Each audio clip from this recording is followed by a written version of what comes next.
Баладан кешірім сұрау мәдениеті. Біздің қоғамда көп ата-ана тіпті жұбайынан кешірім сұрамайды. Ал баладан кешірім сұрау дегенді мүлде ойламайды. Неге?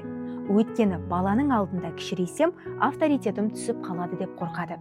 Шын мәнінде керісінше, баладан қателігің үшін кешірім сұрау бұл сенің әлсіздігің емес, үлкендігің. Мысалы, ата-ана ашумен ұрсып қойды делік. Артынша, балам, мен қаттырақ сөйлеп қойдым, кешірші. Сенің сезіміңді жаралағым келмеді десе, балада қандай ой қалыптасады?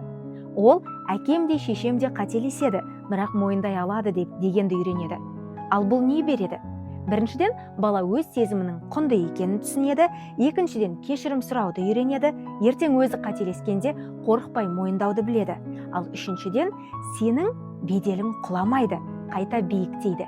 Өйткені сен әділ, шынайы, жан дүниесі таза ата-ана болуды үйрендің. Сондықтан баланың алдында кішірейіп емес, керісінше ұлғайып тұрсың. Баладан кешірім сұрау, оны сыйлайтыныңды көрсетудің ең биік үлгісі. Ал сен баладан кешірім сұрайсың ба?